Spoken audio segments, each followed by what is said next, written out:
Et les gens, me revoilà de retour. J'ai décidé de me mettre en mode Justine Bridette. Hein. Je sais qu'il y en a qui aiment bien ce mode-là, donc je me suis mis en mode Justine Bridette. Et il n'y a pas que sur cette plateforme qu'on aime ce mode. Je parle de la plateforme. Je sais la différence entre la plateforme et les abonnés du genre. Justine Bridette est de retour. Alors, j'avoue que j'ai eu une petite conversation ce matin avec quelqu'un et j'étais ah ouais. Et surtout, alors pour ceux d'entre vous qui n'ont toujours pas compris ou qui comprennent et qui m'écoutent et qui regardent mes vidéos assidûment, je sais qu'il n'y en a pas beaucoup de vous. J'aime beaucoup lire. J'aime beaucoup lire. Oui, je les ai tous lus, tous ceux qui sont derrière moi. Et je dirais que c'est juste le haut de l'iceberg. Parce qu'il y en a d'autres bord que j'ai pas encore lu. Ok. Je dirais même que ça m'empêche même de marcher dans les pièces, dans la pièce. Pour dire à quel point je suis. Alors, j'ai lu un bouquin que j'ai trouvé gratos, hein, pour tout vous dire, boîte à livres. Et je me disais, je vous en parle ou je n'en parle pas. Puis ce matin, je parlais à quelqu'un. Et puis je vais vous en parler très brièvement. C'est un bouquin de Catherine Baker qui s'appelle Les cahiers au feu. Alors, je vous montre la couverture. Catherine Baker, Les cahiers au feu. Allez, je me le voilà, Les cahiers au feu. Alors, j'ai pris ce bouquin parce que j'étais en train d'en lire un autre que je me rappelle même plus du titre maintenant. Faut dire que je lis tellement de bouquins depuis depuis je me rappelle plus du bouquin précédent, mais il m'a marqué. Et en fait, la personne faisait allusion à peut-être que ça va me revenir quand je vais faire la vidéo. Pour vous dire que c'est pas du tout scripté, je suis pas payé pour faire de la vidéo, surtout pas. Ok. Je suis pauvre dans ma life, mais je vis dans l'abondance de la connaissance. Alors juste ça, ça devrait normalement faire en sorte que j'ai pas beaucoup de. Bon, donc les cahiers au feu de Catherine Baker. Alors j'ai trouvé ce bouquin-là, je trouvais ça intéressant parce que j'étais en train de lire un autre bouquin et on faisait dans ce bouquin, il était fait référence au système scolaire. Je me suis dit ah ouais, il va falloir que je lis ça. Ok. Il va falloir que je. Ah, et je me suis dit, en lisant l'autre bouquin, je me suis dit, ouais, il va peut-être falloir que je me penche sur l'histoire du système scolaire. Et je vais dans une boîte à livres et je trouve ce bouquin, Les cahiers au feu, de Catherine Baker, ok, qui mérite d'être lu, même si c'est un bouquin qui a été écrit en 1980. Alors, je vais la faire très courte. C'est juste mes propres réflexions. Peut-être que vous avez déjà lu le bouquin. Et dans ce cas, si vous avez déjà lu le bouquin, je vous invite à laisser des commentaires dans la section des commentaires du genre. Ok. Et, euh, et quand j'ai lu ce bouquin, alors, déjà ça m'a rappelé que je suis pas trop jeune, n'est-ce pas? Ok.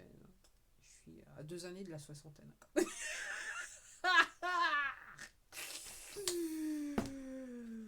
Aïe, aïe, aïe, aïe, aïe, aïe, aïe, aïe, aïe. Est-ce que je m'en soucie plus du tout? C'est la vie, c'est la vie, c'est la vie. Ainsi va la vie. Et donc, c'est un bouquin qui est écrit en 1980. Alors, une petite parenthèse, quand je lis, les bouquins les plus intéressants que je trouve, ils ont soit été écrits dans les années 70, 60, 70, 80 et 90. Et après, ça se calme un petit peu. C'est le plus intéressant. Mais comment ça s'appelle, la particularité de ce bouquin qui fait que j'ai dit que je suis plus très jeune, c'est que elle commence le bouquin en parlant donc des manifs qu'il y avait eu. Alors, je me rappelle même plus de l'année, mais j'y avais participé. Je me souviens, ma mère m'avait dit quoi? T'es partie manifester? Je lui ai dit oui. J'étais jeune lycéenne à ce moment-là. Elle me dit ouais, ouais. Je lui ai dit oui, oui, je suis partie manifester. Elle m'a regardé. D'une, elle était surprise, mais avec une légère teinte d'admiration. Je dois la mettre, je l'ai vue dans ses yeux. Voilà, je l'ai vue. Alors, alors. Donc ce bouquin, il a été édité en 1988 par les éditions Bernard Barrault. Déjà, ça tombe bien, c'est pas une édition hyper connue, si vous voyez ce que je veux dire. Déjà, c'est un signe que ce qui va être dit dans le bouquin, ça va être intéressant. C'est juste une habitude de lecture qui me font que, effectivement, je vais pas facilement, je vais pas lire des bouquins. Et ça, c'est juste un accident, c'est juste une réflexion que je me fais qui viennent des grandes entreprises d'édition. Des grosses entreprises d'édition. Ce que je vois, c'est toujours des petits éditeurs comme ça, histoire d'eux. Et quand le contenu il peut être litigieux, il passe à J'ai lu, du genre. Mais autrement, c'est rare. C'est rare. Il y a Robert Laffont qui est assez intéressant, et Seuil aussi. Ça dépend du sujet. Alors, donc elle parlait de manif de 1986 sur la loi de Vaquet qui voulait, je me rappelle plus, c'était augmenter, je crois, augmenter les frais d'entrée à l'université. Vous voyez, j'ai été manifester. Et en fait, je me rends compte que j'avais été manipulée à l'époque pour la première fois, entre guillemets, en termes de manifestation. Après, il y a eu d'autres. Je plaide un mea culpa. Mea culpa, mea maxima culpa. Je me suis fait manipuler. Donc j'étais contente. Moi, j'ai pas pensé deux fois. Je suis partie avec d'autres élèves de classe dans la rue. Ok. Alors, elle parle en fait, dans les cahiers au feu, c'est virtuellement les cahiers d'école au feu. Donc, c'est une dame qui n'a pas scolarisé sa fille. Et donc, à l'époque, elle explique que, en gros, vous pouviez ne pas scolariser les enfants parce qu'il n'y avait rien dans la loi, parce qu'on faisait en fait référence à une loi de 1882 et une autre de 1972, c'est ce qu'elle écrit à un moment dans son texte, qui disait que bon, il y avait le système scolaire, mais en fait, il n'y avait pas réellement une obligation. Donc en 80, dans les années 88, elle disait qu'il n'y avait réellement pas une obligation de scolariser les enfants, mais en 88, ce qu'elle explique, ce qu'elle a vécu, et surtout ce qu'elle a vécu, toutes les familles qu'elle a interviewées avec les enfants, c'est que quand vous ne vouliez pas scolariser vos enfants, vous aviez tendance à avoir la DAS qui viennent des tribunaux, les voisins qui dénonçaient, les actions, l'assistance sociale, les patati et patata, les tribunaux, la police, les gendarmes qui débarquaient chez vous. Soudainement, si vous étiez petit exploitant, vous vous retrouviez avec la MSA sur le derrière, j'allais dire sur le dessus, mais bon, je l'ai dit, voilà, sur le derrière. Des petites choses comme ça, ok. En sachant que ce qu'elle dit dans son bouquin, c'est que quand on regarde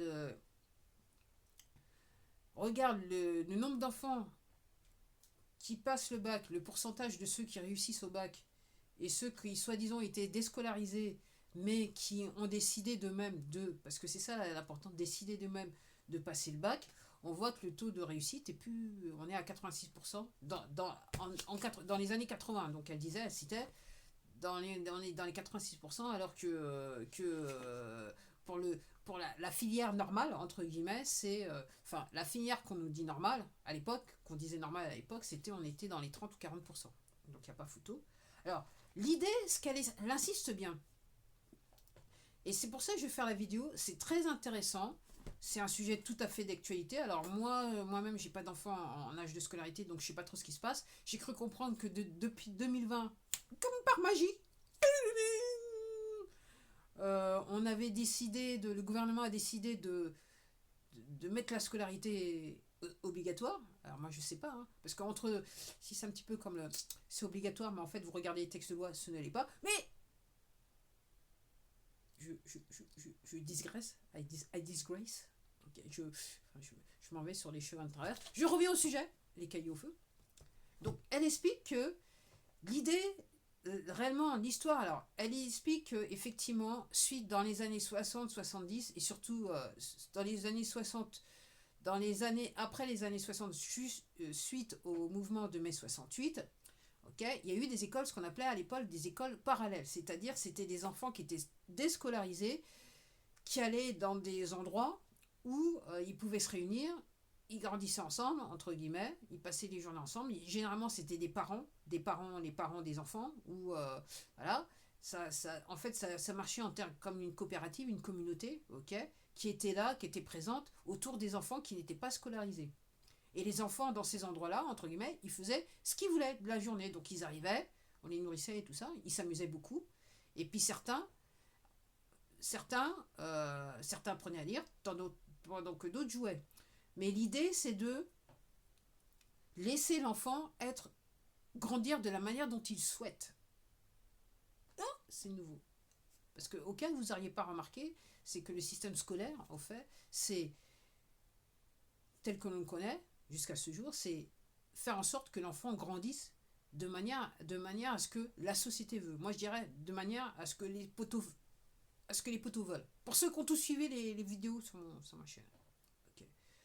Donc, l'idée, c'est de...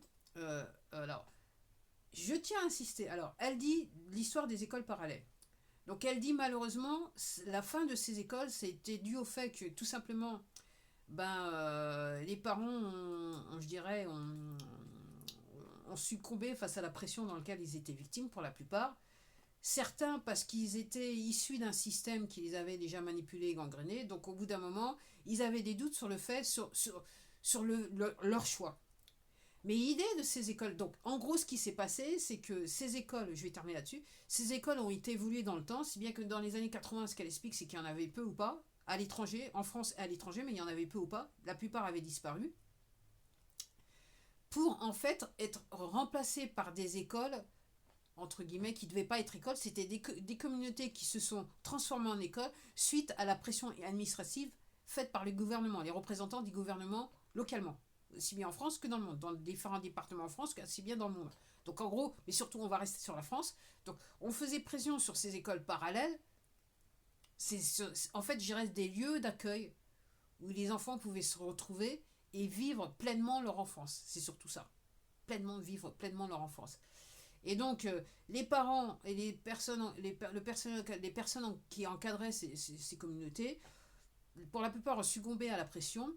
Et c'est ce qu'a donné, je dirais, ce qu'elle explique, ça a donné la naissance aux écoles privées. Et en fait, pour plus ou moins continuer à opérer, la plupart de ces communautés ont cherché une certification dans le cadre, avec l'éducation nationale de l'époque. Donc elle faisait à peu près école. Et puis le truc, il est parti en coucougnette et c'est devenu des écoles privées à part entière. Alors, l'idée, et c'est ce que j'insiste parce que c'est pas la première fois que je lis ce genre de bouquin. Alors, sur le système éducatif parallèle, c'est la première fois sur cette forme-là, en sachant que j'avais lu d'autres bouquins où on y faisait allusion. Donc l'idée, pourquoi les parents ne scolarisaient pas leur enfant? C'est ce que dit ce bouquin. Il y a plusieurs raisons, mais la plupart, c'était l'enfant ne voulait pas aller à l'école, ou l'enfant était parti à l'école, il n'était pas heureux à l'école, les parents voyaient que l'enfant n'était pas heureux, et ils ont fait ce qu'ils usaient. Ils trouvaient que c'était, comment ça s'appelle, c'était de torture physique, voire intellectuelle. Okay, c'était torturer leur enfant de les laisser dans un endroit où ils disaient franchement qu'ils ne se plaisaient pas. Et y a des parents qui disent moi ça me fendait le cœur de faire en sorte que mes enfants, que mon enfant se lève à 5h, 6h du matin, se lève tôt alors qu'il voulait dormir pour aller à l'école. Et je connais ça. Puis j'ai pas apprécié. Je vous le dis honnêtement, j'ai réellement pas apprécié. Ok, parce qu'en plus de ça, ma mère a voulu me faire des tresses le matin. Putain, des nattes le matin. Il fallait se lever tout la vache. Bon, petit souvenir d'enfance. Donc, les enfants, alors, il y a des cas où les enfants étaient scolarisés, il se passait des choses à l'école, genre harcèlement et compagnie, machin, ils n'étaient pas aimés, patati. Les parents voyaient que l'enfant était malheureux, donc déscolarisés. Et puis, il y a des parents qui ont vu qu'on demandait à l'enfant, est-ce que tu vas à l'école? Si l'enfant ne voulait pas aller à l'école, l'enfant n'était jamais allé à l'école. Mais l'idée de fond, ce que dit ce document, c'est que il faut savoir écouter l'enfant, se dit ce bouquin, c'est qu'il faut savoir écouter l'enfant, et qu'il y a les enfants réellement verbalisent leur mal-être en système scolaire, et qu'au bout d'un moment, faut pas non plus pas rentrer dans un abus, les torturer, les traumatiser, parce que réellement, il y a des enfants quand même, et tout le monde le sait bien maintenant, même si la plupart des parents ferment les yeux, il y a des parents qui sont quand même, il y a des enfants qui sont quand même traumatisés en milieu scolaire, avec l'assentiment du personnel encadrant dans les écoles et des parents qui tournent. Ok, moi j'ai vécu ça, donc tu vis ça. Merci.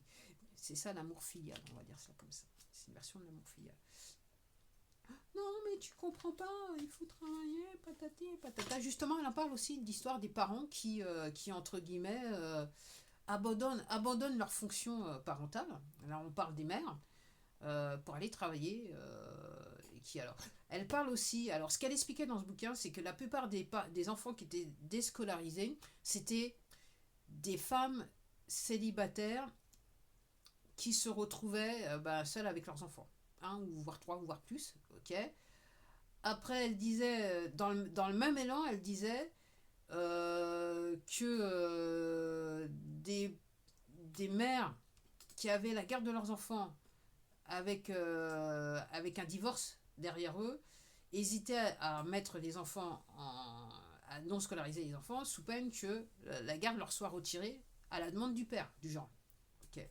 Mais est-ce qu'elle insiste bien dans le bouquin, et c'est ce que j'apprécie, et ce que je comprends parce que je l'ai vécu moi-même, et j'ai été scolarisée, c'est que effectivement, la plupart des parents qui déscolarisaient les enfants, ils écoutaient leurs enfants, ils étaient à l'écoute. Alors, elle explique qu'effectivement, alors l'idée c'est que l'enfant, dans un lieu qu'il connaît, grandit de lui-même, accompagné avec d'autres enfants.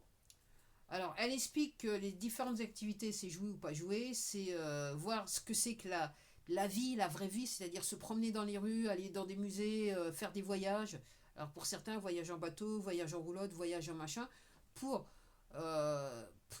pour stimuler, et toujours à la demande de l'enfant, pour stimuler l'enfant et lui apprendre autre chose que comment vivre. Comment vivre comme un opprimé dans le futur, quand il sera adulte. On va dire cela comme ça. Et je trouve ça intéressant. À un moment, elle parle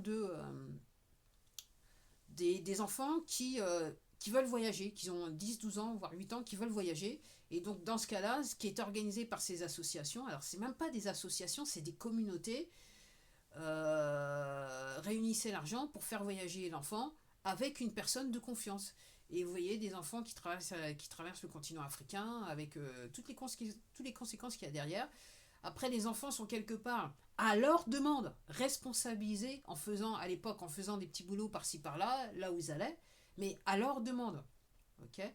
De même que ce qu'elle explique dans le bouquin, c'est que à la surprise de certains parents qui avaient déscolarisé les enfants, qui étaient eux jamais venus à l'école, à un moment donné, les enfants, parce qu'ils veulent rencontrer plus d'amis, décident de demander à leurs parents de les scolariser, ce que les parents font. Alors, certains ne supportent pas le système scolaire, mais ils aiment bien les copains, donc ils restent, ils subissent, ils restent, les enfants, hein, ils subissent, ils restent, et d'autres se rendent compte que c'est pas un bon plan et redemandent aux parents de les déscolariser. Après, ce qu'elle explique, c'est que aussi que le taux de pourcentage, parce qu'en fait, ce qu'elle explique, c'est qu'à un certain moment, il y a certains enfants qui décidaient d'eux-mêmes, parce qu'ils s'étaient, en gros, l'histoire de ces communautés, c'est apprendre aux enfants, les enfants ou les adultes, les enfants, quelquefois, s'apprennent à lire entre eux. Les plus grands apprennent aux plus petits à lire, voire des adultes sont intégrés pour certains sujets plus précis, autre que la grammaire et l'orthographe, ok, on commence à compter les mathématiques. Mais la communauté apprend chacun de l'autre. Et à un moment, elle dit dans le bouquin que certains adultes ont appris des enfants. On peut apprendre des enfants. Au lieu que ce soit juste les adultes qui apprennent aux enfants. Et comme je vous dis, ce n'était pas forcément le cas, puisque en termes de lecture, d'écrit et de lecture, apprendre à écrire, à lire, généralement, c'était les enfants qui s'apprenaient à lire et écrire entre eux, en sachant que ce qu'elle dit, c'est qu'à partir du moment où l'enfant veut faire quelque chose et il voit qu'il a un obstacle à son souhait, c'est-à-dire possiblement savoir lire et écrire, il va faire quoi? Il va demander, il va faire en sorte, il va pas demander, mais il va faire en sorte de lui-même de se trouver dans une situation où il peut apprendre à lire, à écrire avec les personnes de son choix. Et elle explique que il y a des enfants qui n'ont jamais été scolarisés, qui au bout d'un moment décident, c'est bon, on va s'inscrire au bac en tant que candidat libre. Alors certains ont eu le bac en tant que candidat libre, avec très bonnes notes, avec un taux de réussite très élevé par rapport au bac normaux. Okay, mais toujours encore une fois, c'est à la demande de l'enfant. Donc, je ne suis pas surprise, mais elle écrit que clairement, donc elle parle aussi du personnel enseignant qui est, on parle des années 80, hein, qui pour certains capitule et dans un système autoritaire, autocratique et tout ce qui va avec. D'autres qui n'essayent, qui ne capitulent pas. Elle donne l'exemple d'une personne qui s'appelle, je ne me rappelle plus, Hébert, je ne sais plus trop quoi, Hébert Hénin, je crois, mais un truc comme ça, qui essaye et qui sont systématiquement torpillés par leur hiérarchie. Donc ces gens-là, dès qu'ils veulent faire bien pour les enfants, on les envoie ailleurs ou on les fait, comment ça s'appelle, on leur fait la misère ou tout simplement on leur donne pas les bons. Quand on les, comment ça s'appelle, les réunions là, chaque année là, où on est censé, donc ils ont les inspecteurs qui viennent les voir, on les note mal parce que justement ils font trop bien et que c'est pas dans l'intérêt du système que ces gens-là fassent très bien. Au contraire. Donc au début, on les laisse faire parce qu'ils sont tellement innocents que bon, ils font pas trop de mal, mais quand ils commencent à avoir des résultats, généralement, on les décime. Ok, ça fait l'effet d'un tsunami, la bombe atomique, boum, apparemment qui n'a jamais existé. Bon, je dis ça comme ça, je dis ça comme ça. Bon, apparemment c'est un cocktail bien connu qu'on a trouvé en Asie, dans les guerres en Asie. Bon, je dis ça, je dis rien. Donc voilà, donc elle explique ça comme ça. Et elle dit que l'échec de ces écoles, c'est à la fois dû au... Alors, effectivement, c'est des petites communautés, mais elle dit que, à ses yeux, c'est l'échec de ces écoles, de ces communautés. Enfin, c'est pas des écoles, c'est réellement c'est des communautés, parce que le mot école, c'est rentré dans le système, dans l'institution, et c'est pas un mot que déjà les parents, les personnes, les intervenants voulaient utiliser de toute façon. Mais l'échec de ces systèmes, elle le dit en partie, mis à part les moyens financiers, parce que ce qu'elle constate, c'est ce qu'elle avait pu constater à l'époque, c'est que généralement les parents qui déscolarisaient les enfants, c'était pas non plus des gens qui roulaient sur l'or. Alors après, l'éducation nationale, je dirais pour moi, à mon avis, mon humble avis, pour torpiller le truc, ont décidé d'amener dans ces communautés les enfants à problème. Et après, les enfants de gens de classe moyenne, voire de classe moyenne, qui étaient un petit peu perturbés dans leur tête, de par leur éducation. Et après, elle dit, dans certaines communautés, c'est ces gens-là qui ont pris le dessus et qui, en fait, ont transformé, ont fait en sorte que ces communautés soient approuvées par l'éducation nationale et deviennent, en fait, des écoles privées. C'est ce qu'elle explique, à un moment donné.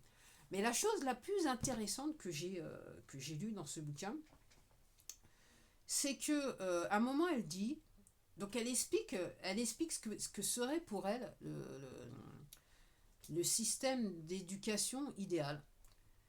Et en fait, je me suis dit, mais à un moment donné, je me suis dit, mais putain, mais en fait, c'est. Oups, j'ai juré encore une fois. On dirait ce qu'on trouve sur YouTube ou sur d'autres forums. Alors je suis pas fan de forums. J'ai jamais été vraiment trop dans un forum, juste à part pour avoir une question sur un truc bien précis, mais j'ai jamais passé ma vie, je me suis jamais inscrit dans un forum. Moi, je suis plus YouTube, c'est déjà pas mal et ça fait beaucoup. En ce qui me concerne, c'est beaucoup d'esclavage. On va dire ça comme ça.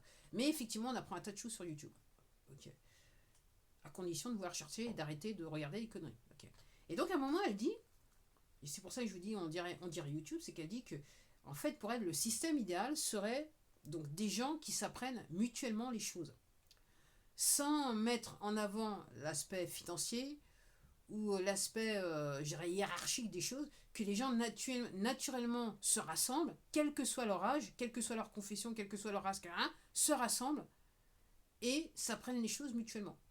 C'était réellement le but de ces écoles alternatives, ces écoles où il y avait...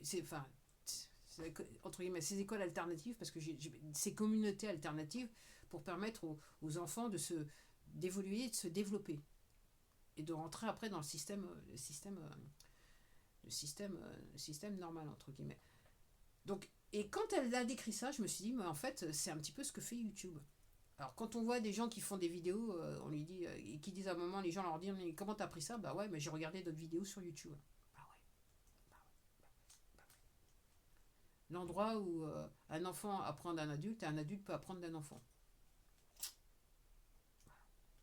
Et c'est ce qu'on se retrouve, c'est ce qu'elle décrivait dans ces communautés de l'époque. C'est le cas de le dire.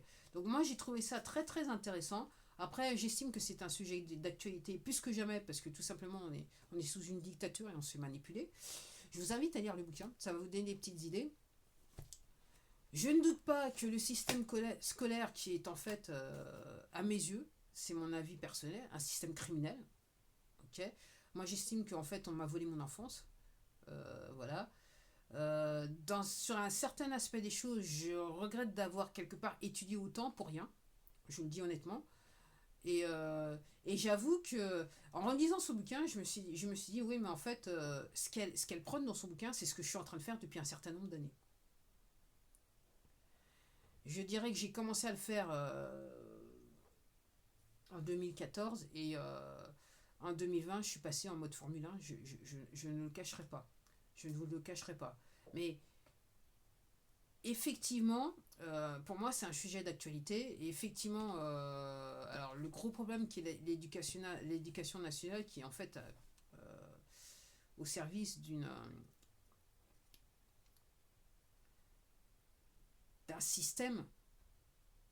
En fait, c'est un maillon dans un système de soumission de l'être humain. Et ça commence dès que l'enfant, vous le mettez hors de chez vous, c'est parti. Okay. Si vous avez déjà pas commencé à faire le boulot avant de le mettre à l'école, okay, et que vous étiez juste, je dirais, fasciné par son innocence de l'enfant, okay, dès que vous le mettez à la maternelle, c'est parti.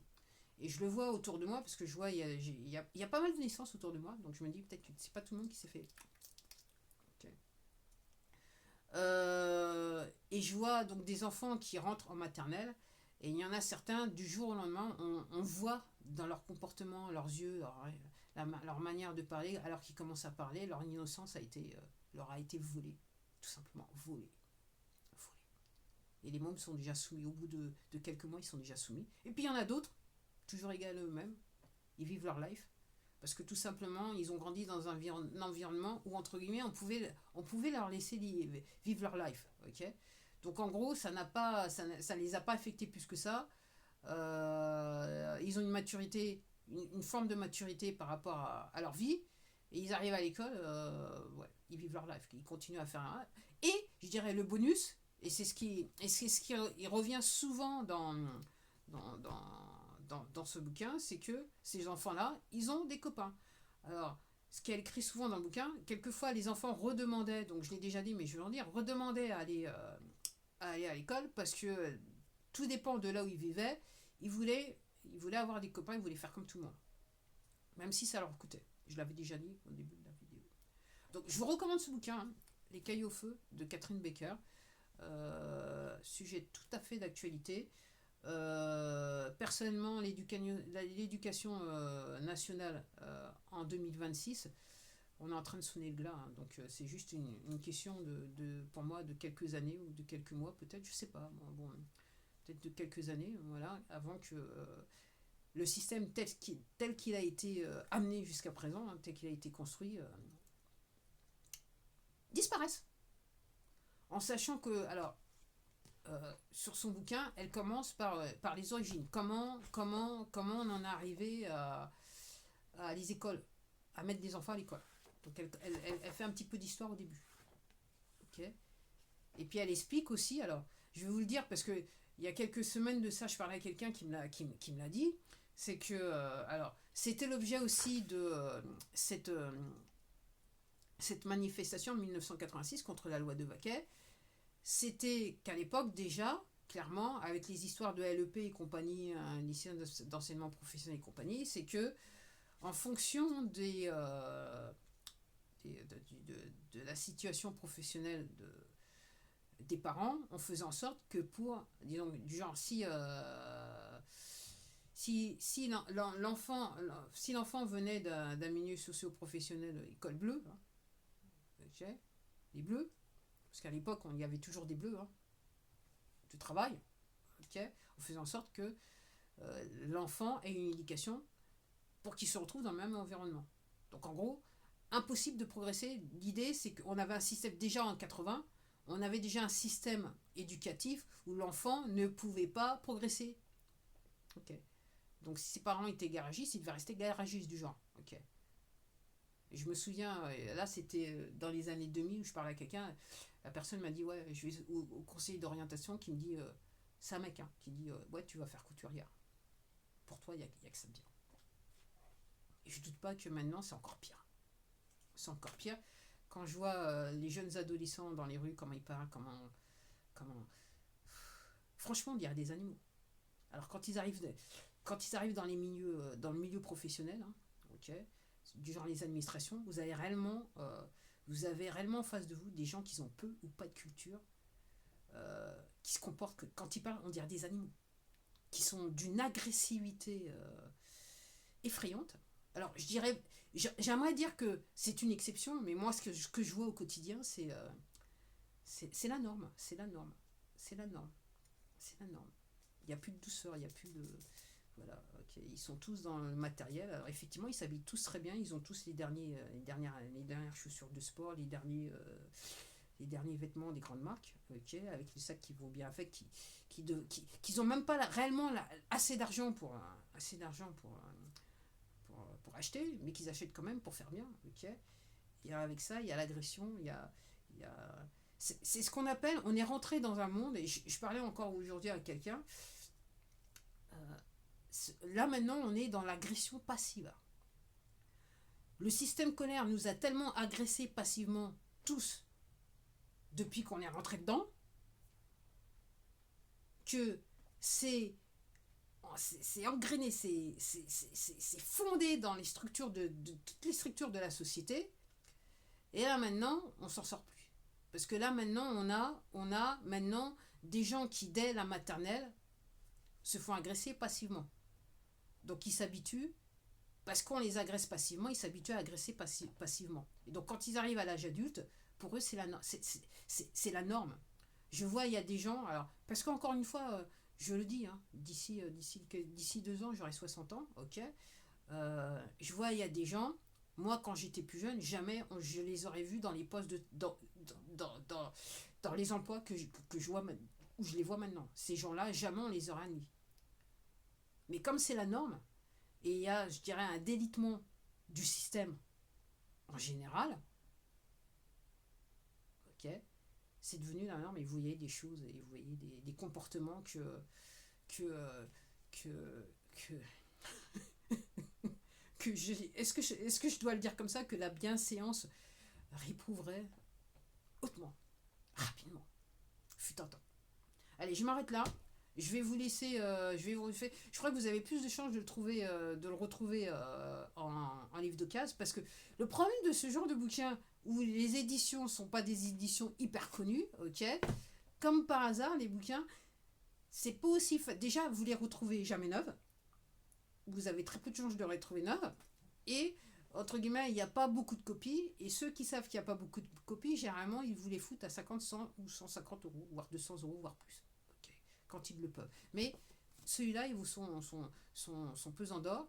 Alors, à la fois comme documentaire, parce que réellement, elle documente la décennie des années 80, hein, dans le monde de l'éducation, et comment les gens ont réagi après mai 68, et qui se sont dit, ouais, je voudrais protéger mes enfants, mais avec le peu de colonels qu'ils avaient. Donc, pour tout dire, hein, c'est le résumé du bouquin. Et que, en fait, ce que je suis en train de vous dire, c'est que je sais même pas si les écoles alternatives ça existe, en sachant que déjà en 80, il y avait des parents, en fait, pour éviter que l'éducation nationale les poursuive les fâcher, entre guillemets, ce qu'ils faisaient, c'est qu'ils déménageaient partout, jusqu'à aller à l'étranger pour revenir en itinérant à la joie des enfants. On va dire ça comme ça. Allez, je m'arrête là, je vous dis à la prochaine. Les cailloux au feu, Catherine Becker, excellente lecture, ok, à la fois pour documenter une décennie, et surtout pour voir un petit peu comment les choses n'ont pas beaucoup changé en 2026 quand il s'agit du système éducatif français. Qui pourrit. Mais c'est un fait exprès. Allez, à la prochaine.